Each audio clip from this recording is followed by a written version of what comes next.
Hello everyone, मैं हूं अजीत कुमार और आप देखना शुरू कर चुके हैं फ्यूजन क्लासेस। तो हम लोगों ने कल कहाँ पे लाके छोड़ा था। हम लोगों ने कल इसके बेसिक्स की बातें हम लोगों ने कर ली थी और आज हम लोग ये करने वाले हैं कि ये जो आपका यूनिट एंड मेजरमेंट है, इसके हमने बहुत सारे पोर्शन को हम लोगों ने कवर कर लिया था। तो आज हम लोग बेसिकली इसी को हम आगे फर्दर डिस्कस करेंगे, ठीक है।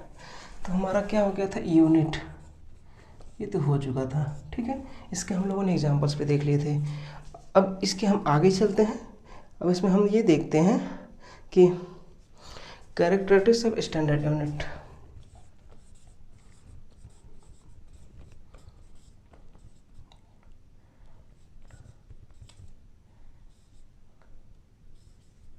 कैरेक्टरिस्टिक्स ऑफ स्टैंडर्ड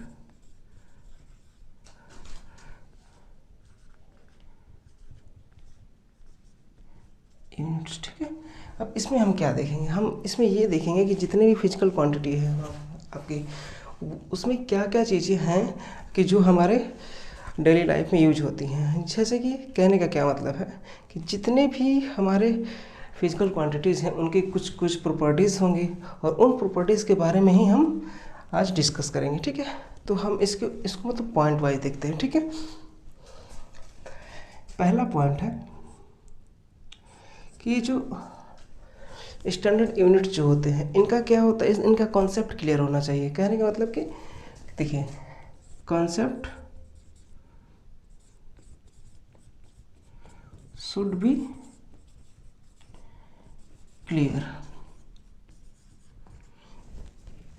इस वर्ड का क्या मतलब है, कॉन्सेप्ट शुड बी क्लियर का मतलब देखिए, हम कोई भी चीज़ अगर हम एक बार उस चीज़ को पढ़ते हैं, उसको समझते हैं, तो हमें ये पता होना चाहिए कि हम इसको पढ़ क्यों रहे हैं।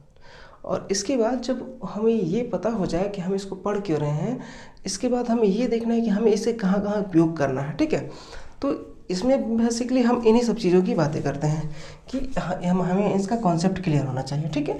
दूसरी चीज़ क्या है कि अगर हम लोग किसी भी चीज़ को, ठीक है, अगर जितने भी स्टैंडर्ड यूनिट्स हैं उनका टेम्परेचर पे क्या इफेक्ट पड़ता है, ठीक है। कहने का क्या मतलब है कि अगर उनमें कोई भी चीज़ है, देख कहने का क्या मतलब है। दूसरा क्या है हमारा कि it should not change in physical condition like temperature, pressure, stress, etcetera. कहने का क्या मतलब है कि अगर टेम्परेचर वेरी करता है, ठीक है, प्रेशर वेरी करता है, प्रेशर वेरी करता है, इसके बाद स्ट्रेस वेरी करता है, इन तीनों में अगर कोई भी चीज़ें अगर चेंज होती हैं तो उसे क्या होना चाहिए, उसे इनवेरिएंट होना चाहिए। Unit should be invariant.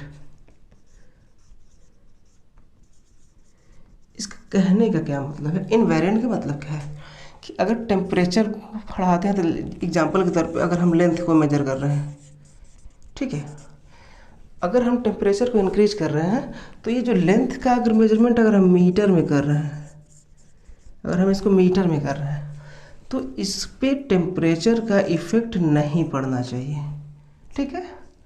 अगर प्रेशर का है, अगर मान के चलिए हम किसी पे प्रेशर लगा रहे हैं, तो हमें ये देखना होगा कि हम किसी भी क्वांटिटी पे अगर हम प्रेशर अप्लाई कर रहे हैं तो वो भी हमें इन सब चीज़ों से इफ़ेक्ट नहीं होना चाहिए, ठीक है। तो ऐसे ही सारी चीज़ें हैं, मतलब कि यूनिट हर कंडीशन में हमेशा क्या होना चाहिए, इनवेरिएंट होना चाहिए, ठीक है। अब अगला पॉइंट देखते हैं। ये जो होता है स्टेबलाइज्ड होना चाहिए। स्टेबलाइज का मतलब क्या है, कहने का मतलब हम इसके तीसरे पॉइंट की तरफ चलते हैं। ये क्या होना चाहिए कि जो हमारी यूनिट है वो स्टेबल होनी चाहिए। कहने का ये मतलब है कि अगर इसकी कंडीशंस अगर चेंज हो जाए, ठीक है, तो ये चेंज नहीं होने चाहिए, ये चेंज नहीं होना चाहिए। कहने का क्या मतलब है कि अगर देखो कि सपोज दैट कि हम एक जगह से दूसरी जगह मतलब जा रहे हैं, ठीक है।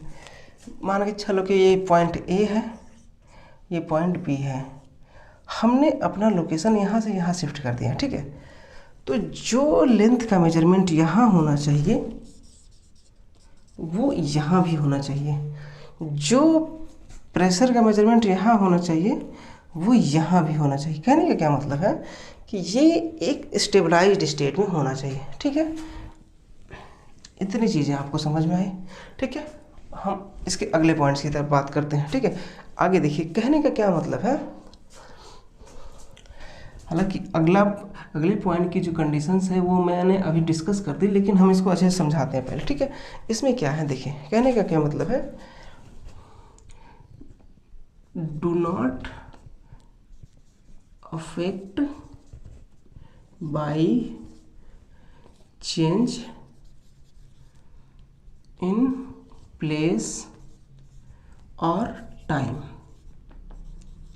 कहने का क्या मतलब है, देखिए अभी हालांकि मैंने आपको समझा दिया, स्टेबिलिटी को लेके उन्हें समझा दिया, लेकिन कहने का क्या मतलब है कि सपोज दैट हम दिल्ली में हैं, ठीक है, और हम कुछ समय बाद हम ट्रैवल करके मुंबई में पहुंच गए।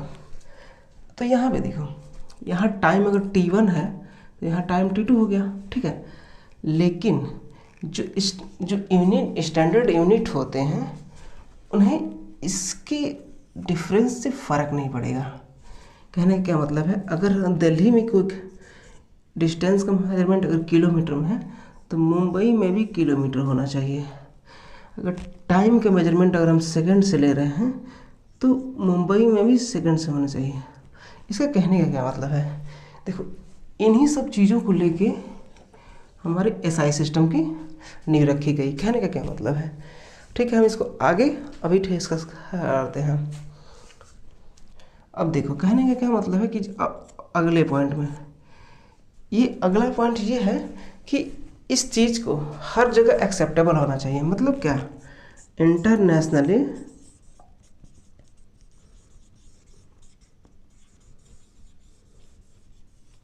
एक्सेप्टेबल। कहने का क्या मतलब है, ये पूरे वर्ल्ड वाइड में इसको एक्सेप्ट किया जाना चाहिए, ठीक है। तो आपको बेसिक चीज़ें ये चीज़ें समझ में आ गई, इसके कैरेक्टरिस्टिक्स क्या क्या होने चाहिए, इसका कॉन्सेप्ट क्लियर होना चाहिए, ये इस पर टेम्परेचर और प्रेशर का कोई इफेक्ट नहीं होना चाहिए, ये स्टेबल होना चाहिए, ठीक है, ये इस मतलब इस पर टाइम और प्लेस का भी कोई इफेक्ट नहीं होना चाहिए, और ये हर जगह एक्सेप्टेबल हो, ठीक है। इतनी चीज़ें हम यहाँ पे सीख गए, ठीक है। हम आगे नेक्स्ट टर्म की तरफ हम लोग बढ़ते हैं। आगे हम लोग ये देखेंगे कि आपका जो क्लासिफिकेशन ऑफ यूनिट, ठीक है, क्योंकि हमने तो ये समझ लिया ना कि क्या क्या होने चाहिए इसमें और क्या क्या नहीं होने चाहिए। अब इसको समझने के बाद हमें ये देखना है कि इनको किन किन भागों में डिवाइड किया गया है। कहने का क्या मतलब है कि हम इनको किन किन चीज़ों को लेके हम इनकी स्टडी करते हैं। चलिए हम देखेंगे क्लासिफिकेशन ऑफ यूनिट्स, ठीक है।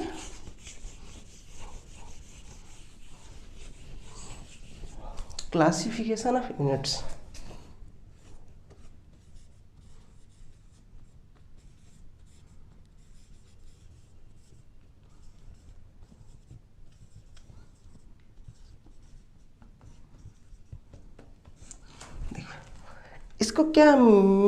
इसको हम मतलब अलग अलग कैटेगरी में डिवाइड कर सकते हैं। तो हमने यहाँ पे जहाँ तक सब लोगों ने, जितने भी साइंटिस्ट हैं, उन्होंने एक चीज़ ऑब्जर्व करके कि मतलब है इनको किन किन चीज़ों में रखा जा सकता है, तो इनको उन्होंने दो भागों में डिवाइड किया। पहला क्या है, फंडामेंटल,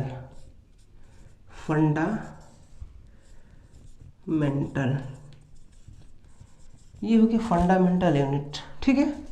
दूसरे क्या हो गया, डेराइव्ड यूनिट।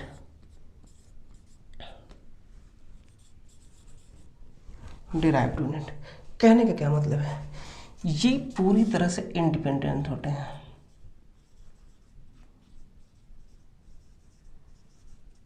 ठीक है। लेकिन डिराइव्ड जो यूनिट होता है ये फंडामेंटल पे डिपेंड होता है।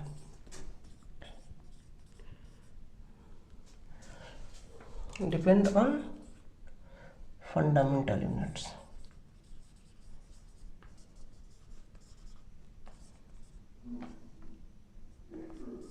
ठीक है, इतनी चीज़ें हम इस चीज़ पे हम लोग आगे पढ़ेंगे। ठीक है, अब देखो फंडामेंटल का क्या मतलब है, कहने का क्या, अभी हम इसका मतलब डेफिनेशन ही लिख देते हैं। ठीक है, पहला क्या था, फंडामेंटल यूनिट्स। हम इसको अभी हम लिखने जा रहे हैं। ठीक है, इसको हम एलोबरेट करते हैं। The quantity which is independent of other physical quantity. कहने का क्या मतलब है, पहले लिख ही देते हैं। The quantity, the physical quantity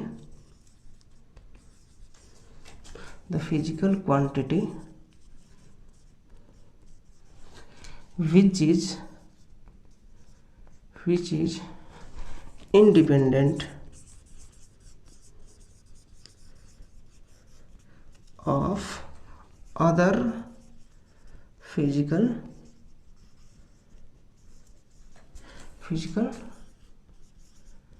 quantity. ये इंडिपेंडेंट का मतलब क्या है, कहने का क्या मतलब है, अगर हम लेंथ का मेजरमेंट करते हैं, ठीक है, इसकी यूनिट क्या होती है, मेजरमेंट, मीटर। कहने का क्या मतलब, अब मीटर को किसी और चीज़ की ज़रूरत नहीं है। ठीक है, कहने का क्या मतलब है, एग्जाम्पल के तौर पे हम इसको यहाँ पे देखते हैं।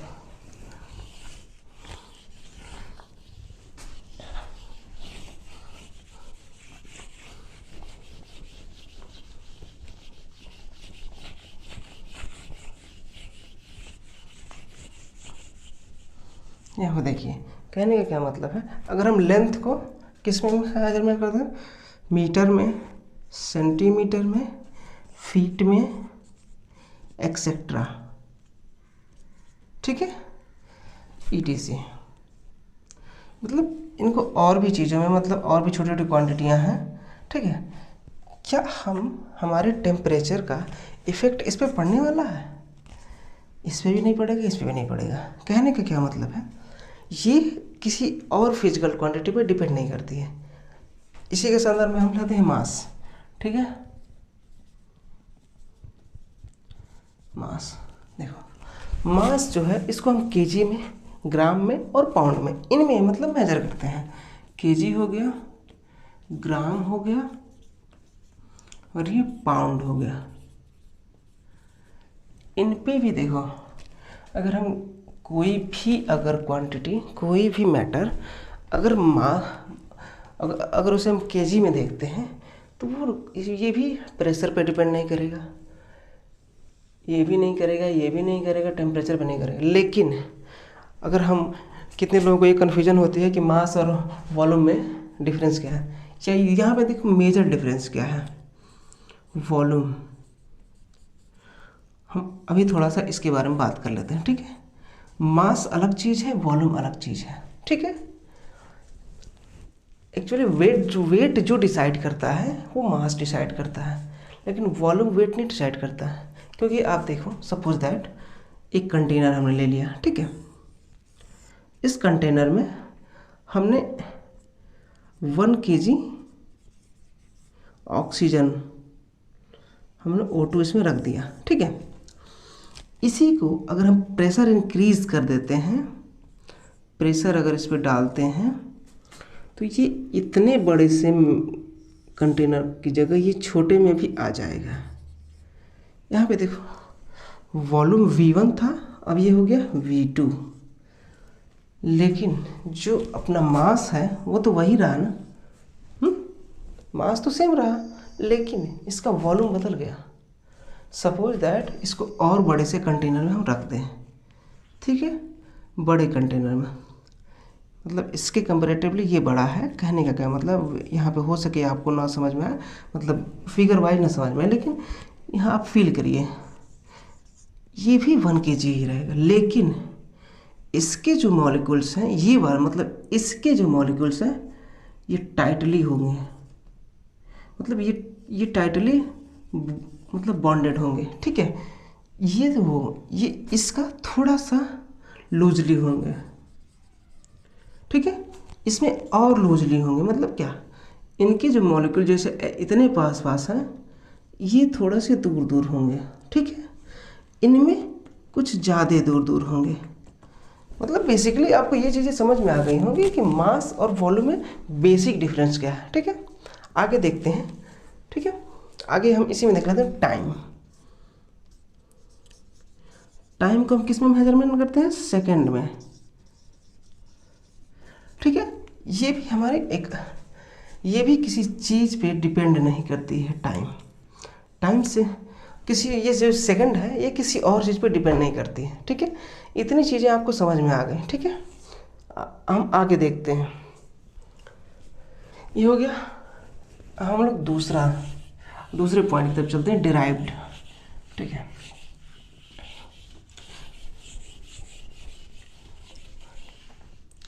हालांकि आप लोगों ने पहले भी बहुत सारी चीज़ों को डिराइव किया होगा, तो ये वही चीज़ है। देखिए डिराइव्ड, इसमें क्या है, हालांकि हम लोग बचपन से कुछ ना कुछ चीज़ें डिराइव करते हुए आ रहे हैं, क्योंकि हमें जितने भी फार्मूलाज हमें देखने को मिलेंगे वो किसी न किसी और क्वांटिटी की हेल्प से वो जरूर डिराइव हुए होते हैं, ठीक है। क्योंकि अभी ये जो डेरिवेशन जो होता है वो किसी न किसी यूनिट की हेल्प से होता है। कहने का क्या मतलब है कि the quantity which is derived from the fundamental quantities, ठीक है। कहने का क्या मतलब है, देखिए the quantity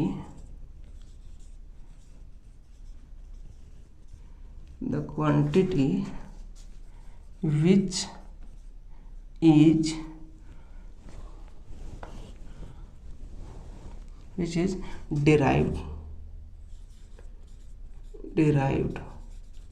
derived by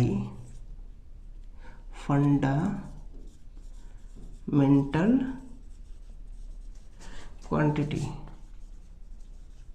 quantity। देखिए कहने की क्या मतलब है, जो हमारे पिछले फंडामेंटल क्वांटिटीज़ हैं उनकी हेल्प से ये डिराइव किए जाते हैं, ठीक है। देखिए हम जैसे एरिया को ले लेते हैं। एरिया देखो, हम एरिया को ऐसे नहीं बोल देंगे कि एरिया क्या है। एरिया में क्या क्या चीज़ें इन्वॉल्व है? Length into breadth.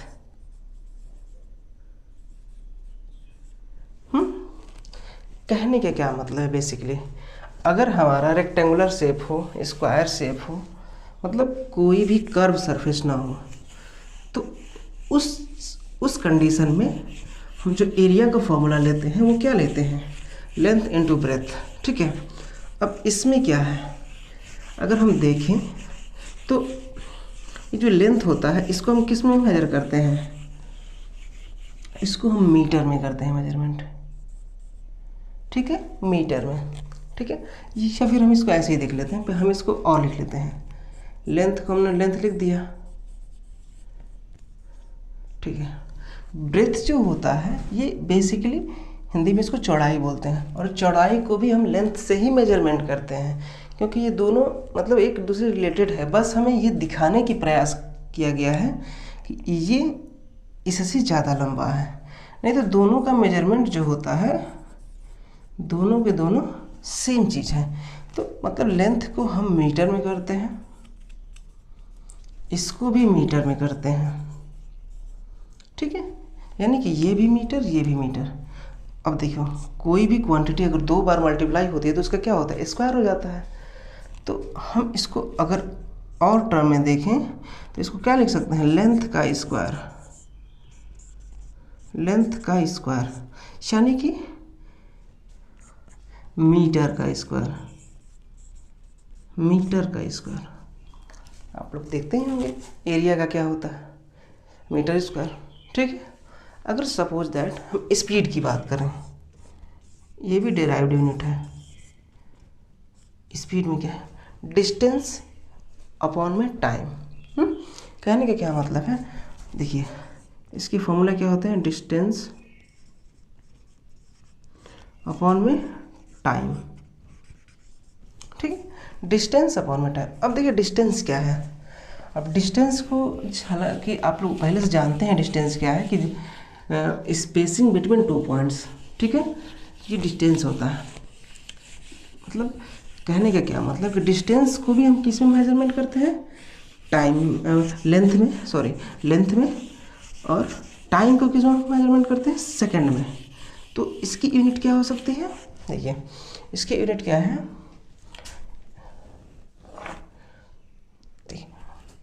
स्पीड जो है ये क्या हो गया, लेंथ अपॉन में टाइम, ठीक है। लेंथ को हम किस में मेजर करते हैं, लेंथ को हम मीटर में करते हैं, और इसको किस में करते हैं, सेकंड में, सेकंड में। तो हम इसको क्या बोलते हैं, मीटर पर सेकंड, ठीक। तो ये बेसिकली ये चीज़ें हैं, ये क्या है, these are derived units, these are derived units. इतनी चीज़ें आप समझ में आ गई कि ये फंडामेंटल्स क्या होते हैं, डिराइव्ड्स क्या होते हैं। अब आगे हम फर्दर हम इसमें आगे देखें, इतनी चीज़ें तो आपको समझ में आ गई, लेकिन एक चीज़ इसमें देखने वाली बात है कि ये जो यूनिट्स हैं, ये जो आपकी यूनिट्स हैं, ये वर्ल्ड वाइड एक्सेप्टेबल हैं या नहीं, ये वर्ल्ड वाइड एक्सेप्टेबल हैं या नहीं, पूरी की पूरी चीज़ें। तो इसको हम फिर आगे फर्दर डिस्कस करेंगे अभी, ठीक है।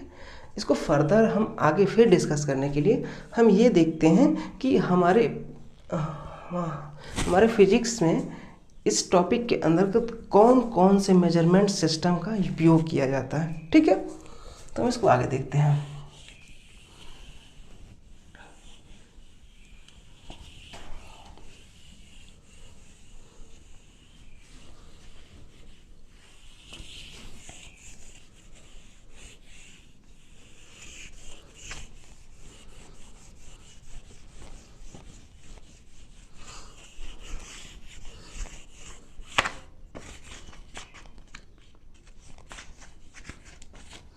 ठीक है, हम आगे इसको फर्दर अभी आगे हम डिस्कस करते हैं इसको।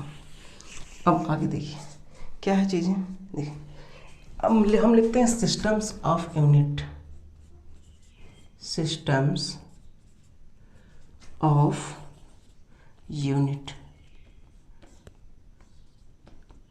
देखिए इसके कहने का क्या मतलब है, इसके कहने का मतलब ये है, जब सारे देशों ने मिलके जब तक एक कॉमन स्टैंडर्ड यूनिट नहीं बनाया था, तब तक हर एक देश, मतलब जैसे अपना इंडिया हो गया, अमेरिका हो गया, रसिया हो गया, फ्रांस हो गया, इटली हो गया, रोम हो गया, जितने भी देश थे, ठीक है, जो कि अभी भी हैं, उन्होंने अपना एक अलग ही यूनिट, मतलब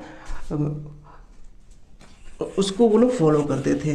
वो जो यूनिट्स हैं अलग अलग जगह फॉलो करने वाले, वो अलग अलग कंट्री के हिसाब से डिसाइड किए जाते थे, क्योंकि पहले ग्लोबलाइजेशन कम था, तो इसकी वजह से लोग एक दूसरे से इंटरेक्शन बहुत कम रख पाते थे। लेकिन जैसे जैसे हमारा टाइम इवॉल्व होता गया, हमारी कनेक्टिविटी पूरी वर्ल्ड से बढ़ती गई, ठीक है।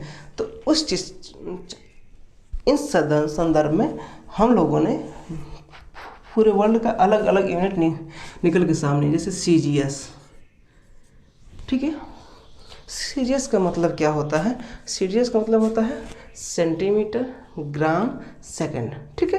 कहने का क्या मतलब है, ये इसमें जितनी भी चीज़ें हैं, देखो यहाँ पे CGS में क्या होता है। अच्छा चलो ठीक है, पहले हम इसको ब्रीफ लिख देते हैं क्या क्या चीज़ें यूज होती थी, बाकी आगे हम फर्दर इसको डिस्कस करेंगे। CGS हो गया, FPS हो गया, FPS सॉरी वहाँ से मिस्टेक हो गई, FPS, ठीक है। अगला क्या था, MKS, ETC।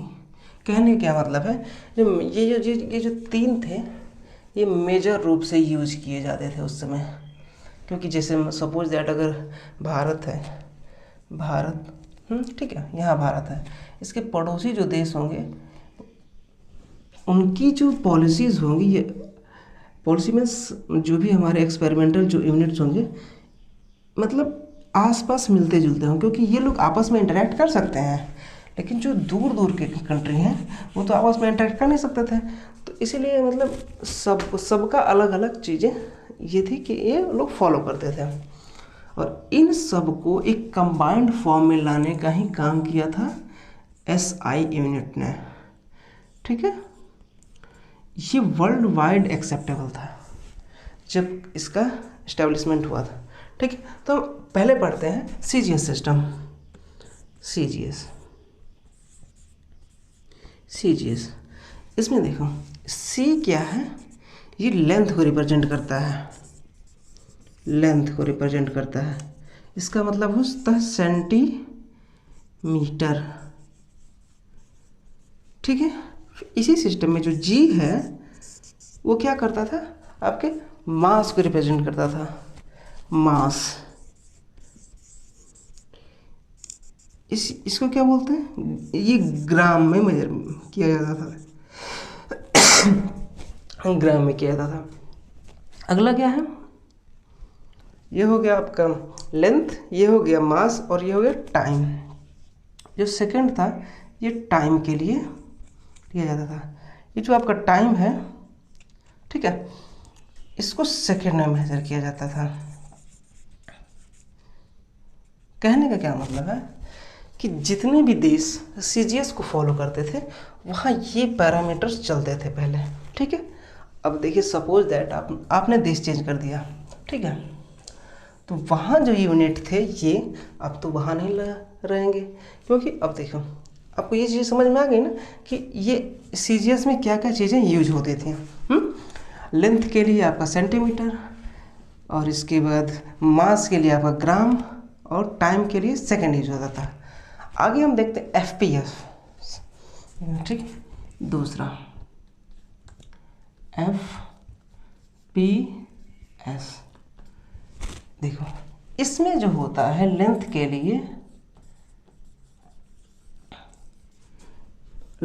लिए क्या होता था, इसको हम लोग, आपने सुना होगा हम लोग लेंथ को फुट में भी मेजर करते हैं। ठीक है, तो जो देश एफपीएस फॉलो करते थे वो लेंथ के लिए फुट का यूज करते थे, फुट। हालांकि आज भी हम लोग इंडिया में मतलब कुछ चीज़ें जो हैं जो हम फुट से ही मेजरमेंट करते हैं, जैसे कि आदमी की हाइट, अगर आदमी मतलब लोगों की आम बोलचाल में हम लोग अपनी हाइट को फुट में ही मेजर करते हैं। तो ये हो गया लेंथ के लिए फुट। अब ये देखिए मास के लिए क्या हो गया, ये पी था, ये मास का रिप्रेजेंटेशन था, यानी कि पाउंड,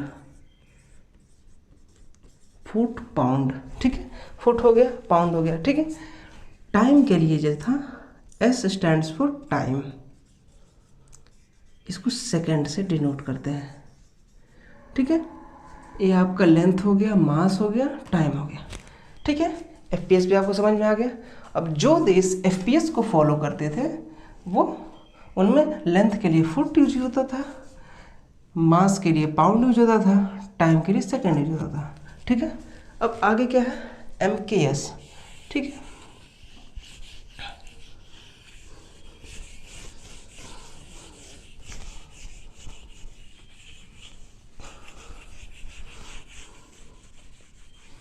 देखिए हमने दो चीज़ें पढ़ ली, अब तीसरी चीज़ पढ़ते हैं, एम के एस। इसमें क्या है, इसमें जो है आपका लेंथ के लिए इसका उपयोग किया जाता था। ये जो आपका लेंथ है इसके लिए मीटर, ठीक है। इसके बाद और आपको जो मास के लिए के जो स्टैंड्स फॉर मास, इसको केजी, ठीक है, और एस स्टैंड फॉर टाइम।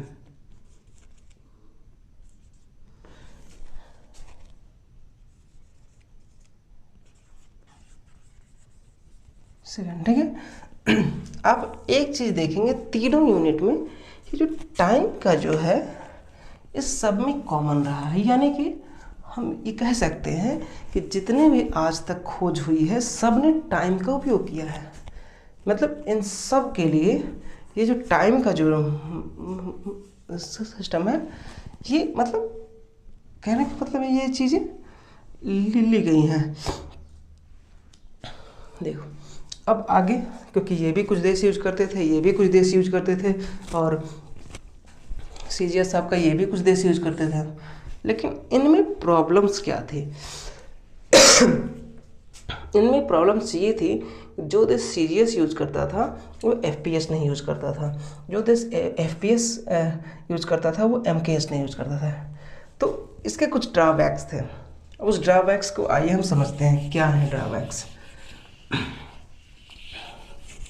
क्योंकि अगर देखिए, अगर हम आप किसी भी लोकल क्षेत्रीय भाषा में अगर हम लोग बात कर रहे हैं लोकल लैंग्वेज में, तो क्या होगा, अगर कोई बाहर से आदमी आएगा तो उसको ये चीज़ें समझ में नहीं आएंगी कि आखिर ये लोग बात क्या कर रहे हैं, ठीक है। तो यही समस्या उस समय यूनिट्स को लेके होती थी। ये जो यूनिट का सिस्टम बनाया गया था उसको लेके होती थी। सपोज दैट कि कोई ऐसा देश है जो मतलब CGS यूनिट को फॉलो करता हो, ठीक है, वो ऐसे कंट्री में चला गया जो FPS, या फिर वो किसी और कंट्री में चला गया जो MKS फॉलो करता हो, ठीक है। तो जो देश CGS फॉलो करता होगा, जो देश FPS फॉलो करता होगा, जो देश MKS फॉलो करता हो, इन तीनों का एक कॉमन पॉइंट है टाइम। ये तीनों के तीनों टाइम को तो एक साथ मेजर कर लेते थे, ठीक है। लेकिन इनमें प्रॉब्लम्स कहाँ आती थी? इनमें प्रॉब्लम्स आती थी मास में और लेंथ में। अब इनमें क्या होता था, इनमें बहुत सारी प्रॉब्लम्स आती थी। कहने का क्या मतलब है, अगर कोई इंडिया में अगर रहता हो, सपोज दैट हम इसको एक अलग तरीके से मतलब ट्रीट करते हैं। सपोज दैट इंडिया में क्या चलता है, रुपी चलता है, रुपी चलता है, ठीक है। क्या हम इंडियन रुपीज़ लेके क्या हम चाइना में हम ट्रेड कर सकते हैं? इंडियन रुपीज़ लेके क्या हम चाइना में ट्रेड कर सकते हैं? नहीं कर सकते, क्योंकि ये जो इंडियन गवर्नमेंट जो RBI जो है, जो हमारे यहाँ करेंसी का जो भी संचालन होता है वो RBI करती है, वो इंडिया में क्या है, वो रुपीज़ के लिए है, ठीक है, इसके लिए है, ठीक है। लेकिन चाइना में क्या होता है, युवान होता है। तो ये दोनों एक दूसरे से तो लिंक्ड है ही नहीं। तो अगर सपोज दैट अगर कोई इंडिया का बंदा चाइनीज बंदे से अगर खरीदेगा तो इसके पास तो रुपीज़ है, उसने रुपीज़ को दिया, ठीक है, लेकिन ये कहेगा कि हमें युवान चाहिए, क्योंकि इसके लिए रुपीज़ की कोई वैल्यू नहीं है। तो जस्ट यही सिचुएशन आई। तो इसमें आप लोग इस ट्रेड को ही थोड़ा समझ लीजिए, ठीक है, ट्रेडिंग क्यों ऐसे की जाती है। देखिए कहने का क्या मतलब है कि जो इंडिया से बंदा था वो चाइना गया, ये रुपीज़ लेके गया, लेकिन इसे युवान चाहिए। अब तो सारे देश जो होते हैं उन सब लोगों ने एक समूह बनाया कि एक ऐसा करेंसी जो है जो हर देश में मान्य हो, उसको इन्होंने इस्टेब्लिश किया। तो इन्होंने एक काम किया, US डॉलर को मोस्टली कंट्री में इसको वैलिड किया गया। यानी कि अगर इंडिया को अगर चाइना के साथ ट्रेड करना है तो ये पहले US डॉलर खरीदेगा, उस US डॉलर को ये इसे देगा, और ये क्या कम करेगा, इसको युवान में कन्वर्ट कर लेगा, ठीक है। जस्ट वैसे ही यहाँ पे भी वो चीज़ें आई, ठीक है। इन तीनों को एक दूसरे से लिंक किया गया, इन तीनों को एक दूसरे के साथ लिंक किया गया, ठीक है। इन तीनों को एक दूसरे लिंक किया गया, इसी लिंकेज को SI सिस्टम बोलते हैं। SI सिस्टम बेसिकली, ये जो SI जो सिस्टम है ये MKS से मिलता जुलता है, क्योंकि जितने भी यूनिट्स इसमें लिए गए हैं वो मोस्टली इसमें फॉलो होते हैं, क्योंकि इसमें भी मास के लिए क्या मेजर होता है, मास के लिए ये भी kg यूज करते हैं, इसमें भी केजी है। टाइम के लिए ये लोग भी सेकंड यूज करते हैं, इस सिस्टम में भी सेकंड यूज होता है, इसमें भी होता है। हालांकि सेकंड तो सब में है, लेकिन एक मतलब यूनिफाइड किया गया। यूनिफाइड का मतलब कि हर जगह मान्यता, ठीक है। तो ये हो गया। और ये लेंथ के लिए मीटर यूज करते हैं, इसमें भी लेंथ के लिए मीटर यूज होता है। मतलब कहने का यही मतलब है कि जैसे यहाँ पे इस समस्या को सुलझाया गया, वैसे इन सब की चीज़ों को ओवरकम करने के लिए एक अलग सिस्टम बनाई गई जिसको एसआई सिस्टम बोलते हैं। और ये जो एसआई सिस्टम है, एसआई यूनिट्स हैं, ये पूरे वर्ल्ड में एक्सेप्ट किया जाता है। क्योंकि आप जो भी आप देखेंगे, जो भी चीज़ें हैं उसको हम डिनोट करने के लिए हम ऐसे सिस्टम का यूज़ करते हैं। क्योंकि आज तो कनेक्टिविटी पूरे वर्ल्ड से हो गई है। एक घंटे में आप इस कंट्री में हैं, अगले घंटे आप किसी और कंट्री में हो सकते हैं। तो उन सब चीज़ों को यूनिफाइड करने के लिए, ताकि आपका जो कैलकुलेट, आप आजकल देखेंगे कि इंडिया में मैक्सिमम फॉरेन राइटर भी यूज़ किए जाते हैं। ये पहले भी यूज होते थे, लेकिन पहले यही समस्याएं आती थी जब ये एसआई सिस्टम नहीं बना था। कि लोग तो अपनी थ्योरी अपने लैंग्वेज में पढ़ते थे, और जिस देश में जो चीज़ें यूज होती थी वो उसको यूज कर लेते थे। लेकिन जब किसी भी चीज़ को इंटरनेशनल कोलैबोरेशन के साथ किया जाता था, तो इसमें बहुत सारी प्रॉब्लम्स आती थी। तो इन्हीं सब चीज़ों को देखते हुए एसआई सिस्टम का वो किया गया, मतलब इस्टेब्लिशमेंट किया गया। तो आपको बेसिक चीज़ें ये तो समझ में आ गई हैं। देखिए, कहने का क्या मतलब है, अगर कंट्री ए है, बी के साथ अगर कोई भी साइंस या टेक्नोलॉजी की जो शेयर होगी, वो अब इसमें कोई प्रॉब्लम्स नहीं आने वाली हैं। ये अपने डाटा इसको इजीली शेयर कर सकता है, इसे समझ में आ जाएगा। अगर इसको शेयर करना है, ये भी इसको शेयर कर सकता है। क्योंकि जो सिस्टम है, एसआई जो यूनिट है, दोनों ने कॉमन यूज कर रखा है, तो हमें समझने में कोई प्रॉब्लम नहीं आएंगी। और इसको ये किया गया, लैंग्वेज के साथ भी सेम सिस्टम है।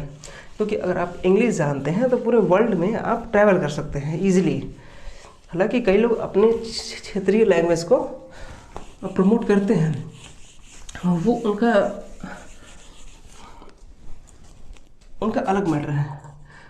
मैक्सिमम बुक्स इंग्लिश में रिटन होती हैं, इसकी यही वजह है। आप इसको भी कह सकते हैं कि लैंग्वेज को भी यूनिफाइड किया गया, ताकि इसकी लैंग्वेज को समझने में बी को कोई प्रॉब्लम ना हो, बी की लैंग्वेज को समझने में ए को कोई प्रॉब्लम ना हो।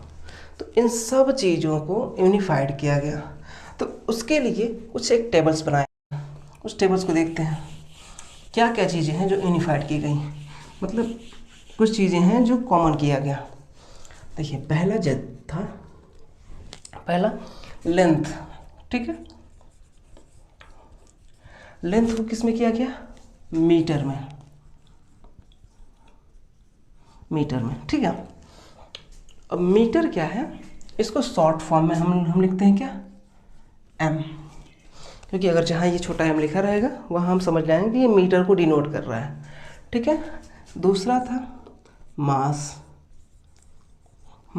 अब इसको क्या, किलोग्राम में, शॉर्ट फॉर्म इसका क्या होता है, केजी, ठीक है। तीसरा क्या है, टाइम को हम किस में मेजर करते हैं, सेकंड में, इसको क्या करते हैं, एस, शॉर्ट फॉर्म, ठीक है। टेम्परेचर,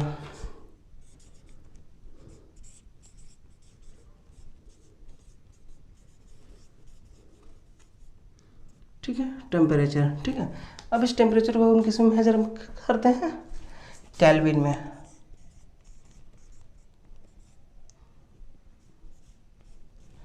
हालांकि हम डिग्री सेल्सियस भी यूज़ करते हैं, लेकिन वो क्या है, वर्ल्ड वाइड एक्सेप्टेड नहीं है। Mostly country degree Celsius use करती हैं, लेकिन केल्विन को एक अच्छा यूनिट माना गया है ताकि सब लोग इजीली यूज़ कर सकें। इलेक्ट्रिक करंट,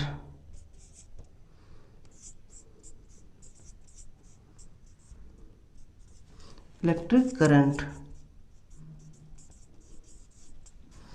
इसको क्या करते हैं, एम्पियर में हम मेजर करते हैं, एम्पियर में, ठीक है। इसको कैपिटल लेटर ए से डिनोट करते हैं। हाँ तो देखिए, जो भी चीज़ें थी आपकी, ठीक है, उसको हमने अभी रिराइट कर दिया है, ठीक है। इसमें क्या होता है कि देखिए, जो टेबल्स ऑफ फंडामेंटल यूनिट्स हैं वो इन प्रकार हैं, और ये क्या है, टेबल ऑफ सप्लीमेंट्री यूनिट्स। तो हम बारी बारी से देखते हैं। लेंथ को हम किस में देखते हैं, मीटर में देखते हैं, उसका स्मॉल लेटर एम यूज करते हैं। मास को किस में देखते हैं, किलोग्राम में देखते हैं, उसका स्मॉल लेटर केजी यूज़ करते हैं, ठीक है। इसका शॉर्ट फॉर्म एब्रीविएशन हम सबका यूज़ करेंगे, ठीक है। और इसमें देखो, टाइम जो होता है उसको सेकंड में लिखते हैं। अब पूरा सेकंड तो लिख नहीं सकते, इसलिए हमने स्मॉल एस लिख दिया, ठीक है। तो ये सारी जो सिस्टम्स हैं ये एसआई की ही सिस्टम है, एसआई द्वारा निर्धारित की गई हैं। टेम्परेचर का है ये केल्विन के हो गया, इलेक्ट्रिक करंट का क्या है, एम्पियर ए हो गया, लुमिनस इंटेंसिटी ये कैंडेला CD हो गया, क्वांटिटी ऑफ मैटर ये मोल हो गया, ये MOL हो गया, ठीक है। टेबल ऑफ सप्लीमेंट्री यूनिट्स, ठीक है, इसमें क्या है, प्लेन एंगल हो गया, इसको रेडियन में देखते हैं, सॉलिड एंगल हो गया, इसको स्टेरेडियन में देखते हैं।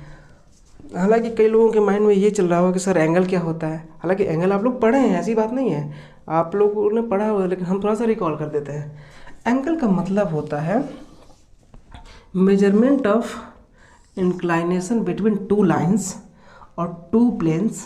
कहने का क्या मतलब, जैसे दो लाइन हमने ले लिया, ठीक है, इसके टेल से टेल को मैं हम लोग हर्ज कर दिया, इनके बीच का जो इंक्लाइनेशन है, मतलब झुकाव जो है, इसका जो मेजरमेंट होता है यही तो एंगल होता है आपका। इसको एंगल को थीटा से डिनोट करते हैं, सम टाइम फाई से करते हैं, मतलब अलग अलग क्वांटिटी से हम डिनोट करते हैं, ए भी कर देते हैं, मतलब कुछ भी अल्फ़ाबेट हम डिनोट कर सकते हैं, ठीक है। तो ये हमारे एंगल हो गया। अगर ये प्लेन है तो मान के चले कि ये इस तरीके से एक प्लेन हो गया, ठीक है, ये एक दूसरे प्लेन ऐसे एक साथ ही लोग एंगल बनाए हुए हैं, तो ये प्लेन एंगल हो गया। सॉलिड एंगल में क्या होता है, अच्छे से मान के चलिए ये स्फीयर हो गया, ठीक है, ये स्फीयर हो गया आपका। यहाँ पे हम एक पैच काट लेते हैं थोड़ा सा, ठीक है, इसको ये सेंटर पे कितना एंगल बनाता है इसको ही सॉलिड एंगल बोलते हैं, ठीक है। हालांकि आप लोग आगे की क्लासेस में पढ़ेंगे सॉलिड एंगल क्या होता है, लेकिन आप लोग बेसिकली ये चीज़ समझ लीजिए कि आपके एसआई सिस्टम में ये चीज़ें कहाँ कहाँ यूज़ की जाती हैं, ठीक है। तो इतनी चीज़ें हैं जो एक बेसिकली यूज़ की जाती हैं। तो आगे हम इसके एडवांटेजेस के बारे में जानेंगे, ठीक है। तो इसको आप लोग देख लीजिए ये क्या क्या चीज़ें हैं, और जो भी प्रॉब्लम्स होंगी कमेंट्स में लिख के आप बता दीजिएगा, ठीक है। तो ये सब चीज़ें जो हैं हम आगे अब देखते हैं एडवांटेजेस ऑफ एसआई सिस्टम, ठीक है। तो हम इसको इरेज करते हैं, ठीक है।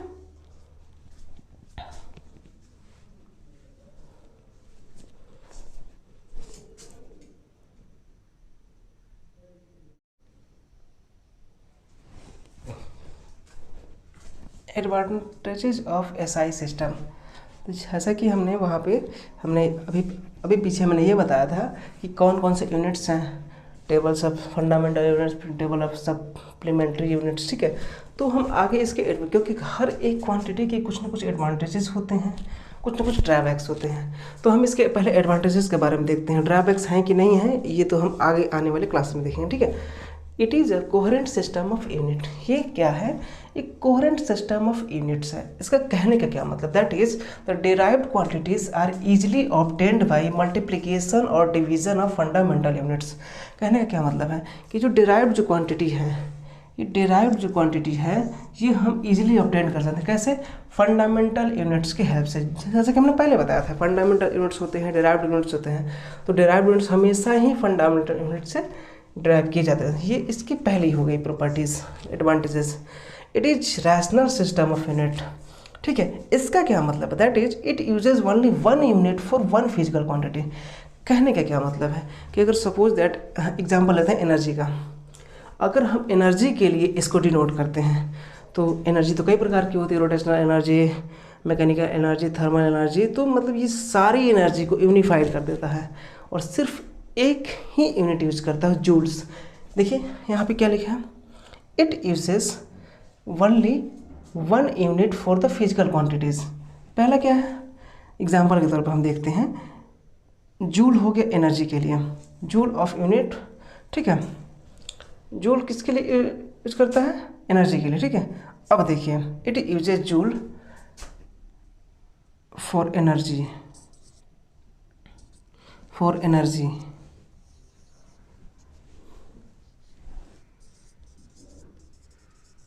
अब इसमें क्या है, इसको यूनिट को इसके यूज़ करता है, ठीक है।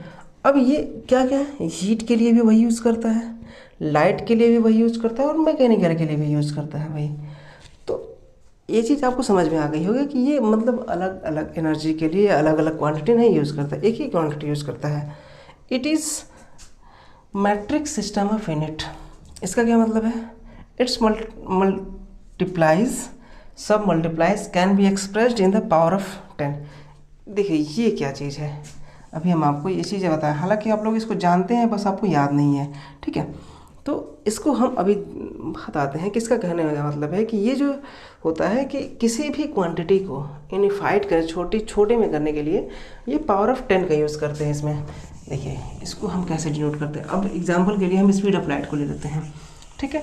स्पीड ऑफ लाइट का फॉर्मूला क्या होता है, अरे फॉर्मूला कह रहे हैं इसको, इसकी वैल्यू क्या होती है। देखिए speed of light, speed of light, ठीक है, ये क्या होता है 3 × 10⁸ मीटर पर सेकेंड। देखिए इसका क्या मतलब है, स्पीड ऑफ लाइट 3 × 10⁸ मीटर पर सेकेंड। अब आप ये अगर कुछ लोग जानते हो तो ठीक है, नहीं जानते हो तो इसका मतलब होता है 3 पे 80, 1 2 3 4 5 6 7 8 मीटर पर सेकेंड। अब ये देखिए इसको लिखना कितना बल्कि हो गया। तो इसी को ओवरकम करने के लिए हमने यूज़ किया था ये 3 × 10⁸। इसको साइंटिफिक नोटेशन भी कहते हैं, scientific notation of matter number, ठीक है, साइंटिफिक नोटेशन ऑफ मैटर। यही बात तो यहाँ पे कर रहा है ये, इसको पावर ऑफ 10 के तरह में लिखा जा सकता है। तो इसके और भी चीज़ें हैं जो हम आगे आने वाले क्लासेस में हम इसको देखेंगे, ठीक है। तब तक के लिए हम अपनी क्लास को यहीं बंद करते हैं, और आपको आगे वाली सीरीज अभी आपको फर्दर अपलोड होती रहेगी, ठीक है। तो thank you for watching, bye bye.